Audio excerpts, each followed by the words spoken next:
श्रीमद् भगवद गीता अथ प्रथमोध्याय, पहला अध्याय जिसका नाम है अर्जुन विषाद योग। पहला अध्याय पूरी तरह से अर्जुन के दुख का निरूपण है, अर्जुन की पूरी व्यथा कथा का निरूपण है। तो शुरू करते हैं। पहला अध्याय शुरू होता है धृतराष्ट्र उवाच से। धृतराष्ट्र कहते हैं, धृतराष्ट्र ने पूछा, हे संजय, धर्म क्षेत्र कुरुक्षेत्र में जो एकत्र युद्ध की इच्छा वाले मेरे और पांडु के पुत्रों ने क्या किया। धृतराष्ट्र संजय से पूछते हैं कि हे संजय, धर्म क्षेत्र कुरुक्षेत्र में, अब इसे धर्म क्षेत्र कुरुक्षेत्र क्यों कहा गया है? क्योंकि राजा कुरु ने यहाँ तपस्या की थी, इसलिए इसे धर्म क्षेत्र कहा गया है। और कौरव और पांडव दोनों ही कुरुवंशी थे और दोनों में क्षेत्र के लिए यानी कि राज्य के लिए युद्ध हो रहा था, इसलिए धर्म क्षेत्र में कुरुक्षेत्र के लिए युद्ध हो रहा है। धृतराष्ट्र कहते हैं कि हे संजय, धर्म क्षेत्र कुरुक्षेत्र में समावेता यानी कि इकट्ठे हुए, युद्धसवा यानी कि युद्ध की इच्छा से, मामका यानी कि मेरे, और पांडवाश्चैव यानी कि पांडु के पुत्र। यहाँ पांडव तो धृतराष्ट्र को बिल्कुल पिता तुल्य मानते हैं, उनकी हर आज्ञा का पालन करते हैं, लेकिन धृतराष्ट्र के मन में पक्षपात है, इसलिए वे कहते हैं कि मेरे और पांडु के पुत्र, यानी कि वो पांडु के पुत्रों को अपने से अलग समझते हैं। किम कुर्वत संजय, यानी हे संजय, धर्म क्षेत्र में कुरु के क्षेत्र के लिए जो युद्ध होने वाला है, उसमें युद्ध की इच्छा से आए हुए मेरे और पांडु के पुत्रों ने क्या किया। धर्म क्षेत्रे कुरुक्षेत्रे समावेता युयोत्सवः मामे का पांडवाश्चैव किम कुर्वतः संजय। दूसरा श्लोक। संजय ने कहा, हे राजन, पांडु पुत्रों द्वारा सेना की व्यूह रचना को देखकर राजा दुर्योधन अपने गुरु के पास गया और उसने ये शब्द कहे। दुर्योधन ने जब पांडवों की वज्रव्यूह से खड़ी हुई व्यवस्थित सेना अपने सामने देखी, यद्यपि पांडवों की 7 अक्षौहिणी सेना थी और दुर्योधन की 11 अक्षौहिणी सेना थी, पांडवों की सेना छोटी थी, फिर भी जब उसने अपने सामने पांडवों की जो व्यवस्थित खड़ी हुई सेना को देखा तो उसे थोड़ा सा भय लगा और फिर वह आचार्य के पास जाता है। भीष्म जी और आचार्य, अब वो आचार्य के पास ही क्यों गया, इस बात को समझें थोड़ा कि भीष्म जी और आचार्य ये दोनों जन दोनों पक्षों को चाहते थे। भीष्म तो कुटुंब के ही थे, तो दुर्योधन को उनकी चिंता ना थी, चिंता थी आचार्य की, क्योंकि एक तो वो कुटुंब के नहीं थे और दूसरा उनका पांडवों से विशेष लगाव था, इसलिए वह सबसे पहले किसके पास जाता है? आचार्य के पास जाता है।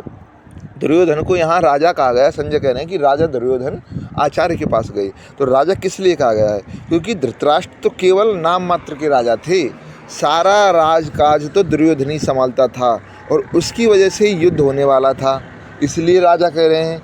दूसरी बात यह है कि पुत्र मुँह में अंधे धृतराष्ट्र को सुख पहुँचाने के लिए संजय दुर्योधन को राजा कह रहे हैं। आचार्य के पास दुर्योधन अपने स्वार्थ की पूर्ति के लिए गया था, इसलिए वह जाकर नीति युक्त गंभीर वचन बोलता है। दुर्योधन उवाच, दुर्योधन कहता है, हे आचार्य, पांडवों की विशाल सेना को देखें जिससे आपके बुद्धिमान शिष्य द्रुपद के पुत्र ने इतने कौशल से व्यवस्थित किया है। दुर्योधन कहता है, हे आचार्य, पांडवों की इस सेना को देखिए जिसका सेनापति कौन है? द्रुपद पुत्र धृष्टद्युम्न है। और आप तो इतने सरल हैं कि जो आपको मारने के लिए पैदा हुआ। धृष्टद्युम्न किस लिए पैदा हुआ था? द्रोण को मारने के लिए पैदा हुआ था। तो दुर्योधन कहता है कि आप तो इतने सरल हैं कि जो आपको मारने के लिए पैदा हुआ उसे भी आपने ही विद्या सिखाई है, और आज वह सेनापति बनकर आपके सामने खड़ा है। और पांडवों को देखिए, उनको कोई और सेनापति बनाने को नहीं मिला, उन्होंने आपके शत्रु को ही अपनी सेना का सेनापति बना दिया है। पर इसको विद्या तो आपने ही सिखाई है ना, तो आप इस पर भारी पड़ेंगे। दुर्योधन जानबूझकर सबसे पहले धृष्टद्युम्न का नाम लेता है, क्योंकि आचार्य का उसे पता है कि आचार्य को मारने के लिए कौन पैदा हुआ है? धृष्टद्युम्न पैदा हुआ है, इसलिए आचार्य के पास जाके वो सबसे पहले धृष्टद्युम्न का नाम लेता है कि धृष्टद्युम्न द्वारा व्यवस्थित करी हुई इस विशाल सेना को देखिए। आगे कहता दुर्योधन, इस सेना में भीम तथा अर्जुन के समान युद्ध करने वाले अनेक वीर धनुर्धर हैं, यथा महारथी युयुधान, विराट और द्रुपद। यहाँ दुर्योधन आचार्य से कहता है कि हे आचार्य, पांडवों की इस भारी सेना को देखिए। इस सेना में एक से एक धनुर्धर मौजूद हैं जो युद्ध करने में भीम और अर्जुन के समान हैं। आगे दुर्योधन कहता है यहाँ युयुधान, विराट और द्रुपद जैसे महारथी हैं। दुर्योधन ये कहना चाहता है कि सबसे पहले इस युयुधान को देखिए। इनका परिचय करा दूं आपको, क्योंकि अगर आपने महाभारत नहीं पढ़ा है, महाभारत ग्रंथ नहीं पढ़ा है, तो आपको इनके परिचय में बड़ा शंका हो जाएगी कि युयुधान कौन आ गया, विराट कौन आ गया, द्रुपद कौन आ गया। तो दुर्योधन कहता है कि सबसे पहले इस युयुधान को देखिए, यह अर्जुन का शिष्य है और नारायणी सेना मेरी तरफ है। लेकिन यह किसकी तरफ खड़ा है? नारायणी से यादवों में था ना युयुधान, तो नारायणी सेना मेरी तरफ है, लेकिन यह अर्जुन की तरफ खड़ा है। क्यों खड़ा है? क्योंकि यह अर्जुन का शिष्य है, इसलिए अपने गुरु की तरफ खड़ा है। और अब अर्जुन को देख लीजिए, आप उसके गुरु हैं, फिर भी वह आपकी तरफ नहीं खड़ा है, बल्कि आपसे युद्ध करने के लिए तैयार खड़ा है। तो एक तरफ तो युयुधान जैसा शिष्य है, दूसरी तरफ तुम्हारा अर्जुन जैसा नालायक शिष्य है। अब आगे दुर्योधन कहता है कि इसमें विराट भी है, जिसके कारण आपको मूर्छित होना पड़ा था और हमें उसका गौवंश छोड़ना पड़ा था। जब विराट अज्ञातवास पांडवों ने विराट नगरी में ही बिताया था ना, तो जब ये भंग करने गए अज्ञातवास, तो अर्जुन ने मूर्छित कर दिया था इन सबको और गौवंश को छोड़ना पड़ा था इनको। तो इसलिए कहता है दुर्योधन, इस विराट को देखिए जिसके कारण आपको मूर्छित होना पड़ा था।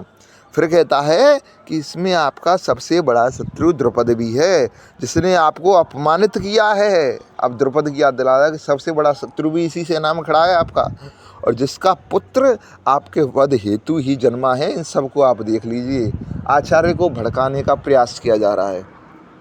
आगे दुर्योधन कहता है, इनके साथ ही धृष्टकेतु, चेकितान, काशीराज, पुरजोत, कुंती भोज और सैव्य जैसे महान शक्तिशाली योद्धा भी हैं। दुर्योधन आचार्य द्रोण से आगे कहता है, ये धृष्टकेतु कितना मूर्ख है। इसके पिता शिशुपाल को कृष्ण ने भरी सभा में सुदर्शन चक्र से काट दिया। शिशुपाल का बेटा था धृष्टकेतु। तो दुर्योधन कहता है कि धृष्टकेतु कितना मूर्ख है, भरी सभा में सुदर्शन चक्र से कृष्ण ने इसके पिता को काट दिया, फिर भी ये पांडवों की ओर से युद्ध लड़ने आ गया। सारे यादव मेरी तरफ हैं, लेकिन ये चेकितान पांडवों की ओर खड़ा है।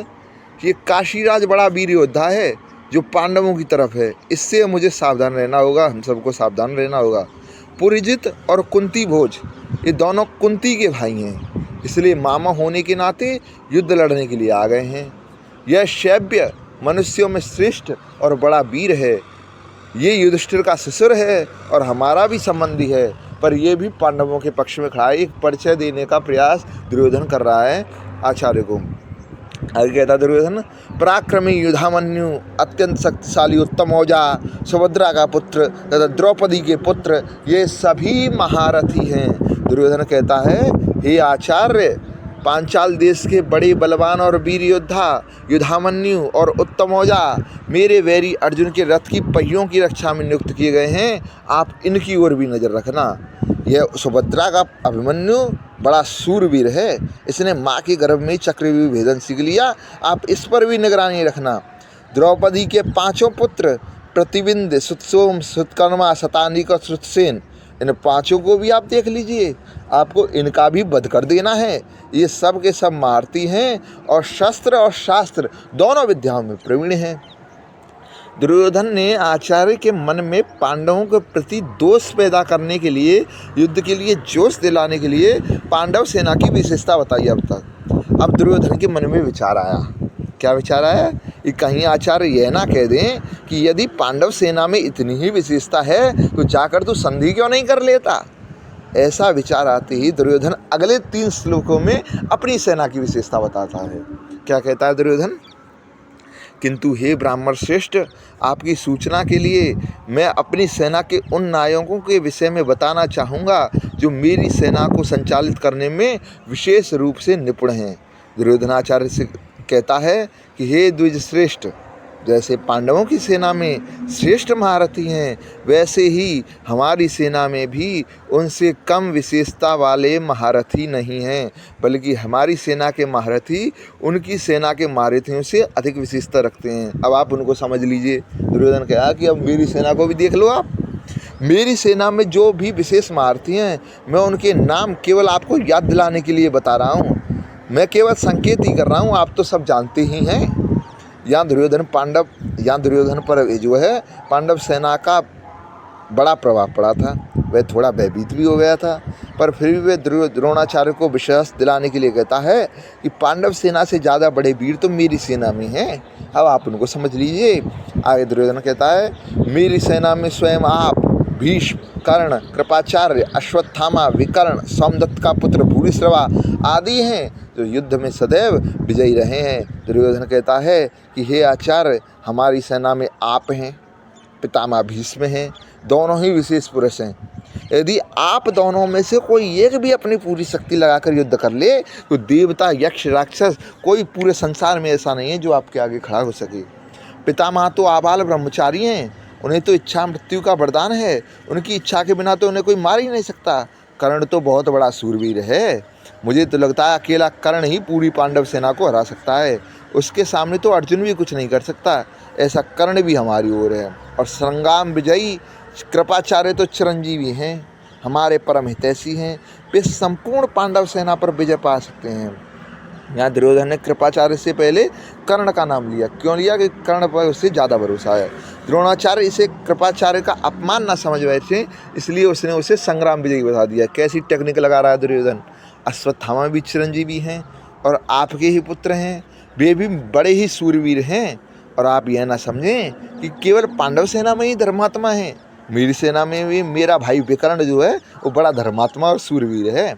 ऐसे ही हमारे पर पितामह शांतनु के भाई बाहली के पुत्र और सोमदत्त के पुत्र भूरिश्रवा भी बड़े धर्मात्मा हैं। यहाँ दुर्योधन यह कहना चाहता है कि हे आचार्य, हमारी सेना में आप, भीष्म, कर्ण, कृपाचार्य आदि ऐसे ऐसे वीर हैं जो पांडव सेना में नहीं हैं। हमारी सेना में कृपाचार्य, अश्वत्थामा ये 2 चिरंजीवी हैं, उनके पास एक भी चिरंजीवी नहीं है। हमारी सेना में भी धर्मात्माओं की कोई कमी नहीं है, इसलिए आपको डरने की कोई ज़रूरत नहीं है। आगे कहता दुर्योधन, ऐसे अनेक अन्य वीर भी हैं जो मेरे लिए अपना जीवन त्याग करने के लिए उद्यत हैं, जो विविध प्रकार के हथियारों से सुसज्जित हैं और युद्ध विद्या में निपुण हैं। दुर्योधन कहता है कि मैंने अभी तक अपनी सेना के जितने सूरवीरों के नाम लिए, उनके अतिरिक्त भी हमारी सेना में वहाली, शल्य, भगदत्त, जयद्रथ आदि बहुत से सूरवीर हैं जो हमारी भलाई के लिए मेरी ओर से लड़ने आए हैं, अपने जीने की इच्छा त्याग करके यहाँ आए हैं। वे मेरी विजय के लिए मर भले जाएंगे पर पीछे नहीं हटेंगे। उनके सामने मैं अपनी कृतज्ञता क्या प्रकट करूं। ये सभी लोग हाथ में लेकर प्रहार करने वाले तलवार, गदा, त्रिशूल आदि नाना प्रकार के शस्त्रों की कला में निपुण हैं। हाथ से फेंक कर प्रहार करने वाले बाण, तोमर, शक्ति आदि अस्त्रों को चलाने की कला में भी निपुण हैं। दुर्योधन की इतनी बात सुनकर जब आचार्य कुछ नहीं बोले, दुर्योधन इतनी देर से अपनी राम कथा कहने लग रहा है, लेकिन आचार्य बिल्कुल शांत हैं। आचार्य बोले नहीं। तब अपनी चालाकी ना चल सकने के कारण दुर्योधन के मन में क्या विचार आता है, इसे संजय आगे के श्लोक में बताते हैं। क्या कहते हैं दुर्योधन? हमारी शक्ति पितामह भीष्म द्वारा संरक्षित होकर भी अपर्याप्त है, जबकि भीम द्वारा रक्षित पांडवों की सेना पर्याप्त है। दुर्योधन अपने मन में सोचता है कि भले ही हमारी सेना पांडव सेना से 4 अक्षौहिणी बड़ी है, 1.5 गुनी बड़ी है, पर विजय पाने में असमर्थ है। मन में सोच रहा है, क्योंकि हमारी सेना में मतभेद है। पांडव सेना में जितनी एकता है उतनी एकता मेरी सेना में नहीं है। हमारी सेना के सेनापति भीष्म हैं, जो उभय पक्षपाती दोनों तरफ हैं।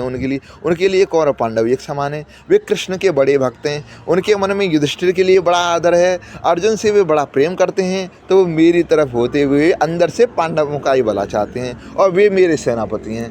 तो मेरी सेना क्या जीत पाएगी? लेकिन यह जो पांडवों की सेना है, ये हम पर विजय पा सकती है, क्योंकि इनमें मतभेद नहीं है। बिल्कुल यह संगठित हैं सब।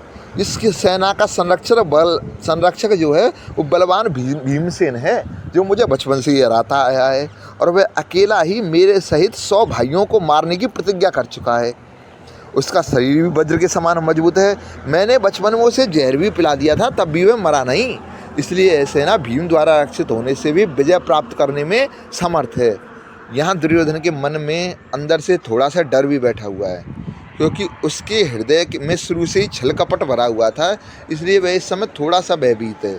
तभी तो वह द्रोणाचार्य के पास आया था अब दुर्योधन पितामह भीष्म को प्रसन्न करने के लिए अपने सभी महारथियों से क्या कहता है वो संजय आगे के श्लोक में बता।